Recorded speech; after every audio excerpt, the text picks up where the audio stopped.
All right, Shalom. I want to start off by giving all praise, honor, and glory to Yahweh, Bahashim, Yahushua, Bahashim, Rokakwadash, and double honors to our apostles and elders, great millstone who rule well, and grace and peace to you elect around the four winds, believing and pushing this truth in all sincerity. May the blessing of election be upon your houses. This is your fellow servant, Rokoya, from the GMS Orlando camp, coming at you with another impromptu lesson. All right, tonight's lesson is going to be of various topics. First, I want to kind of expound on the PSA, the recent PSA, that has been put out amongst the Great Millstone concerning, GMS Somalia, which is not a part of GMS, we are not affiliated with GMS Somalia in any way.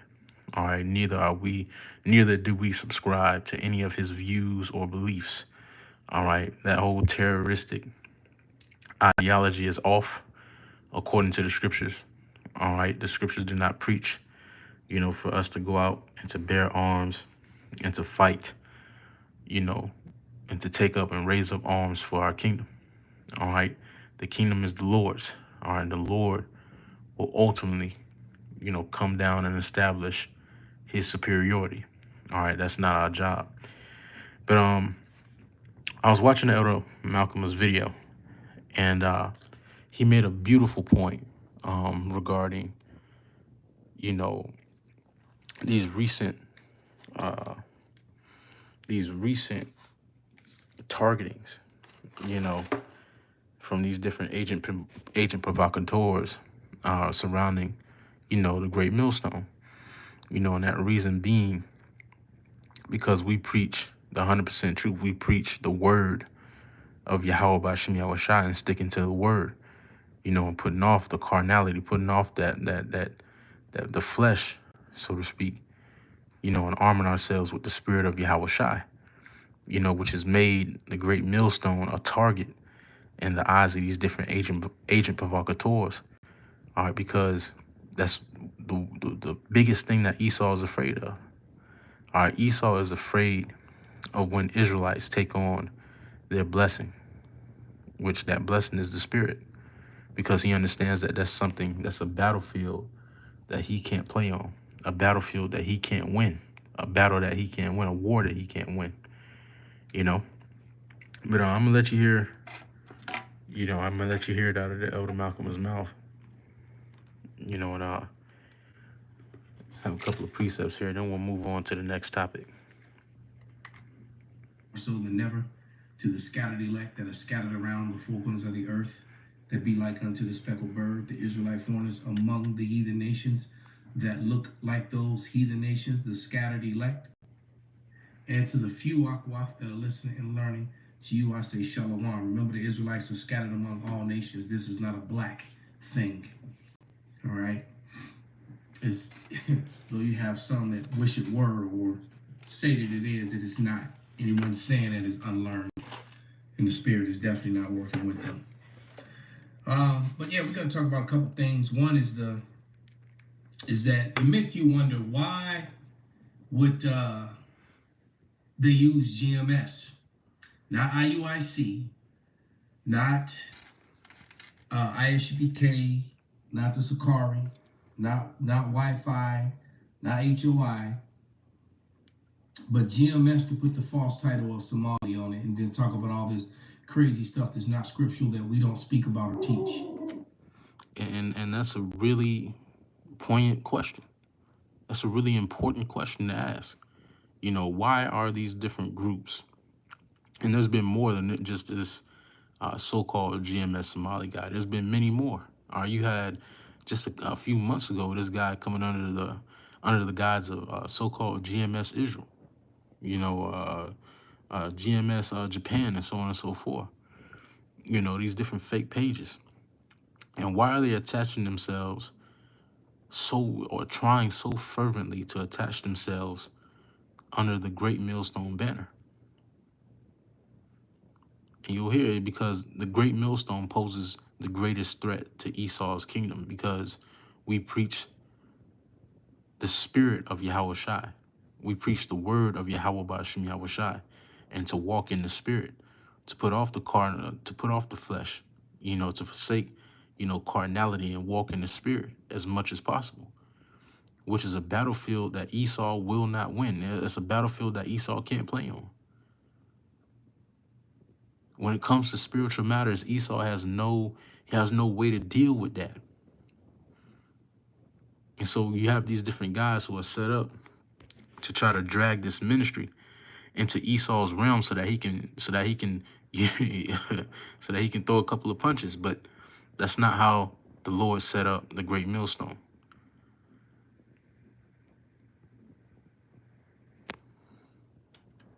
All right?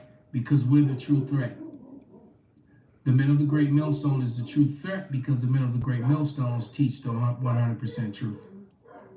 All right? It is the truth of the scriptures that is the threat to Esau, Edom, and his power structure. And it's the men of the great millstone that are bringing forth that truth. That's why you got this false camp, And that truth is, to trust the Lord's process. Quite frankly, to have faith in Yahweh Bahashim Yahushai. Constantly, the scriptures constantly reiterate to us to wait upon the Lord, not to take up arms, not to raise up any military, not to raise up and try to do this by ourselves. All right, the scriptures tell us to wait ye upon the Lord. Everything is done according to the Lord's time frame and not ours. And then as we wait, the Lord told us in Luke to possess our souls. And furthermore, he told us to dwell peaceably with all men, if it be possible. Furthermore, he told us to be wise as serpents, harmless as doves. So all this madness that's coming out with these different agent provocateurs is just a ploy from Esau to drag this ministry into his realm, into the realm of carnality, so that he has a fighting chance. But the elect won't fall for it. And that's not the doctrine that's being preached from the great millstone. All right, starting with the elders, apostles on down, man. Who was set up, their CIA or whoever the FBI, whoever they are, some guys that Vocab Malone hooked up with. But Esau's trying to create and control and make a false narrative. All right? And that's exactly true. And this is why the Lord said this in Matthew 24 and verse 24. It says, "For there shall arise false Hamashiach and false prophets, and shall shew great signs and wonders, insomuch that if it were possible, they may deceive the very elect. Behold, I have told you before." All right, and the Lord told us that these things will happen in the latter days. All right, before the Lord returns, the Lord told us there's going to be some niggas that rise up that claim it in my name. But they're false, and you will know they're false by the fruits of their labor, by the doctrine that they preach, by the way they conduct themselves. All right, my spirit wouldn't be upon them.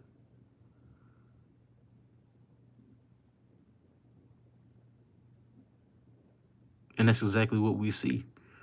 And these things are going to happen more frequently, and that's why it's important to be trained and studied in the word of Yahweh B'Shem Yahushai, so that when these things come by, you'll be able to identify it. You'll be able to identify it and avoid it through the spirit and power of Yahweh B'Shem Yahushai. Because what these dudes are doing right now is that they're trying to fight against the Heavenly Father. They're trying to box against the Lord. And ultimately they're going to end up losing, because they don't understand that this ministry is not of men. All right, this word that is going forth under the banner of the great millstone, all right, through the spirit and power of Yahweh B'Shem Yahushai, is not of men. All right, this ministry was set up through the spirit of Yahweh B'Shem Yahushai. This is Acts 5 and verse 38. "And now I say unto you, refrain from these men and let them alone. For if this counsel or this work be of men, it will come to naught. But if it be of the Heavenly Father, ye cannot overthrow it, lest ye be found even to fight against the Heavenly Father." All right, and this ministry is not of us. All right, it's not of us. It's of the spirit of Yahushai, man. All right, therefore you can't overthrow it. You're fighting against the Lord, you know. But that's a battle for them. You know, we're gonna let them fight that losing battle. You know, for us, we're just gonna continue to keep the main thing, and stay focused. You know, stay focused on His word. Stay focused on continuing to preach. All right, continue to teach what was taught through the Spirit and power of Yahweh Shem Yahushai, like it says in 2 Timothy, the 3rd chapter. All right, continue thou in what was taught. There's a reason why that's left in the scriptures for us, to continue in what we've been taught and been assured of. Because eventually there will come a time where people will be trying to preach other doctrines, other things that they weren't taught, other things that they weren't assured of. And this is a prime example. You know, a prime example. But you know, that's really all I want to, you know, expound on regarding that PSA.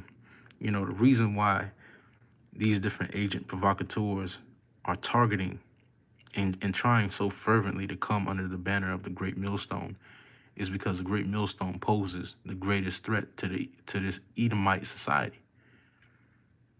Because we preach the word of Yahweh Ba'ashem Yahushai. We stick to the word. We stick to the doctrine. All right, and we let the Lord work out all other matters. Because we understand that all other matters outside of preaching this word, teaching this word, are too big for us. But anyways, I had this article, man. Let me see. Let me switch off.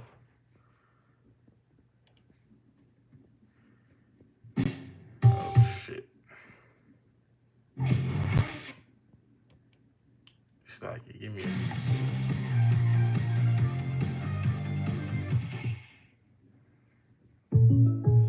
If I were him, I'd bundle my home and auto and pick up the real picture. Savings.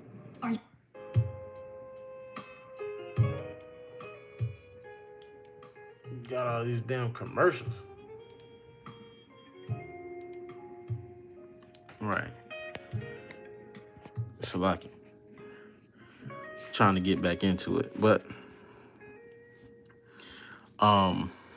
you know, the other thing I wanted to touch on tonight was this article or this little piece of history that was brought to light or brought to my attention earlier regarding the Negro dependent child in Louisiana during the time of the 1800s, you know, back during the time where Jake was in hardcore bondage, you know, which also,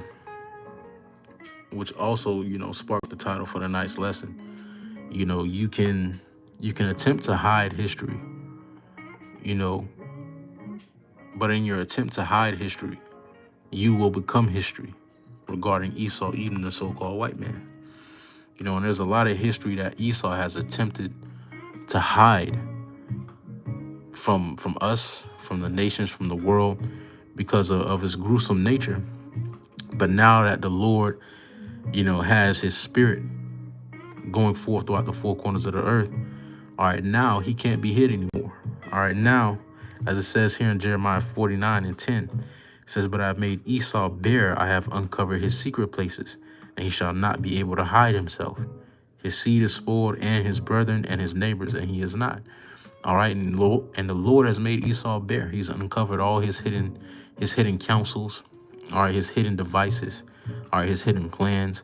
All right, the so-called white man has been exposed through the spirit and power of Yahweh Shem Yahushai.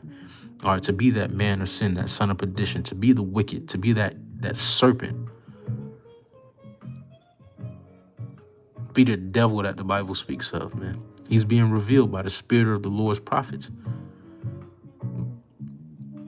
by the spirit of the Lord's mouth, like it says in 2 Thessalonians, the 2nd chapter. You know, but we know that the Lord's mouthpieces is prophets. You know, and as it were, Esau is being exposed, man.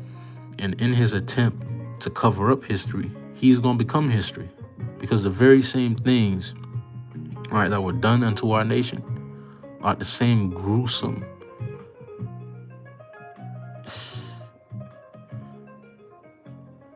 shit, man. It vexes you, man. The same gruesome, filthy, vile, wicked, atrocities that were committed against Jake are the same type of atrocities he's going to face in the kingdom of heaven, man. Like it says in Deuteronomy, the 30th chapter, all the curses that befell us are going to befall our enemies, and chiefly our biggest enemy, Esau, Edom, the so-called white man. Chiefly the elites as well, man. The Rockefellers, the DuPonts, the Gettys, the Oppenheimers, those who mismanage and poorly appropriate the resources. But so getting into this article a little bit. Let's see. I could only dive in, a little bit, because you have to buy the book, and I didn't want to. By the time I buy the book and it gets delivered, you know what I'm saying, the iron ain't gonna be as hot. So, I have a little bit of the article here, and I have a little bit on my other phone. I'm gonna read, Lord, when this is edifying. So let's get into it. It says the Negro dependent child in Louisiana. I'm only going to read a little bit of it. It says, the progress of any state or nation may be measured partially by the extent to which it safeguards the rights of its children and its sensitivity to the special needs of less fortunate. Our nation, which emphasized individualism on the one hand and practiced slavery on the other, was predictably slow, in providing for its dependents, particularly its dependent Negro children. The provisions made were woefully inadequate and potentially dehumanizing. It was not until early in the 19th century that reformers registered their repugnance against almshouses, which indiscriminately harbored the destitute children, adults, the insane, and the feeble-minded. At one point in time, our people were classified as feeble-minded, and that all stemmed from them trying to run from the plantations. They called that, they deemed that to be a disease, feeble-minded. Not wanting to fucking work your ass off every day. They deemed that feeble-minded. Fucking devils, man. Getting beaten your ass, buck broken, women being raped, ravished, children and families being separated, and you trying to run away from it was deemed feeble-minded. You fucking niggas, man. And the age, these reformers demanded the separation of children from adults by placing the children either in orphanages or in special institutions for the handicapped. Among the resulting pioneer institutions were Hartford Institution for the Deaf in 1817, the Perkins Institution for the Blind of Boston in 1832, and in Massachusetts Institute for the Feeble-Minded in 1848. During the era of the Reform, from 1830 to 1860, the number of special institutions throughout the nation increased, and even in Louisiana, public institutions for the blind, deaf, and insane were established. In Louisiana, the history of the welfare system centers around New Orleans. Prior to the Civil War, the state and local governments made no provisions for the poor and indigent. It says the indigent were either confined to parish. The indigent were either confined to parish jails or placed in a charity hospital in New Orleans. A few others were taken care of in the institutions which were privately funded in the main with supplementary public assistance. The state made some provisions for the white, blind, and deaf, but it was not until the second decade of the 20th century that the state extended to the Negroes the services provided for whites in the 19th century. One of the first institutions, yada, yada, yada. So basically giving you a brief synopsis on how the penitentiary system ran regarding Negroes and Negro children during that time period. Now I have another, little article here that goes a little bit further in depth. It says, did you know all children in the Did you know all children born in a penitentiary to black women serving life sentences will become the property of Louisiana in the 1800s? It says in 1848, the Louisiana State Legislature passed a law declaring that all children born in the penitentiary to black people serving life sentences will become the property of the state. Some of these female prisoners became pregnant, either by fellow inmates or prison officials. The woman would raise the children inside the prison until the age of 10, at which point they would be auctioned on the courthouse steps. Many of the buyers were prison officials, including heads of the company that ran the penitentiary. The proceeds were used to fund schools for white children. In many ways, the system was more brutal than slavery. The annual convict death rates range from 16 to 25%, a mortality rate that would rival the Soviet gulags to come. I'm gonna read that again. It says the annual convict death rates range from 16 to 25%, a mortality rate, meaning a death rate, that will rival the Soviet gulags to come. In 1870, Alabama prison officials reported that more than 40% of the convicts had died in their mining camps. This is here in America. It says there was simply no incentive for leases to avoid working people to death. You hear that? There was simply no incentive for leases to avoid working people to death. So they would literally work Jake to death. From sun up to sundown, Jake was working until you died. It says in 1883, and this is something that these Edomites expect us to just put on the back burner, to just forget, which to their success, they've convinced the majority of our people to forget the atrocities that were committed, to forget, who he truly is. But to our benefit, the Lord has remembered. The Lord remembered when the majority of our nation didn't. We remember. And now that testimony is being brought against Esau, Edom, against the so-called white man, or exposing him for who he truly is. It says there was simply no incentive for leases to avoid working people to death. In 1883, one Southern man told the National Conference of Charities and Corrections, before the war, we owned the Negroes. If a man had a good Negro, he could afford to take care of him. If he was sick, get a doctor. He might even put gold plugs in his teeth. But these convicts, we don't own them. One dies, get another.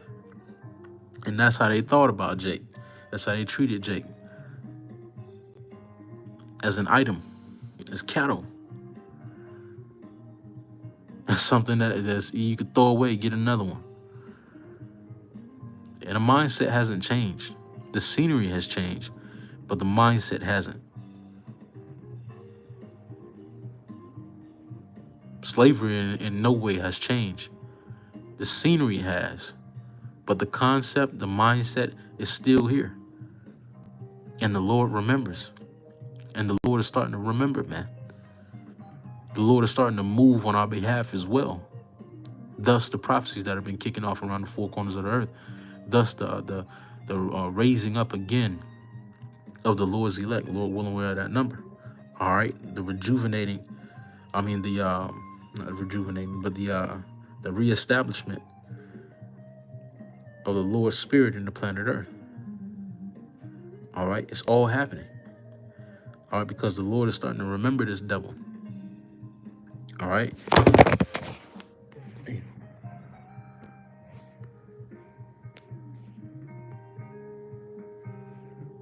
Drop the damn phone. But this is Jeremiah 49:10 again. It says, "But I've made Esau bare. I've uncovered his secret places, and he shall not be able to hide himself. His seed is spoiled, and his brethren, and his neighbors, and he is not. All right, and the Lord has uncovered Esau's all his secrets, man. All right, the so-called white man has been made bare. All right, these stories, these accounts that have been hidden for ages, all right, of the different atrocities are now being brought to the forefront. Reason being because he's at the end of the wire. All right, the so-called white man is at the end of his rope.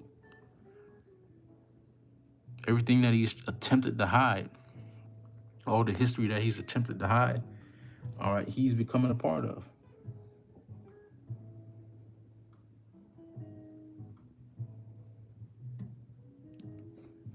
Let me get this last one and I'll close it out.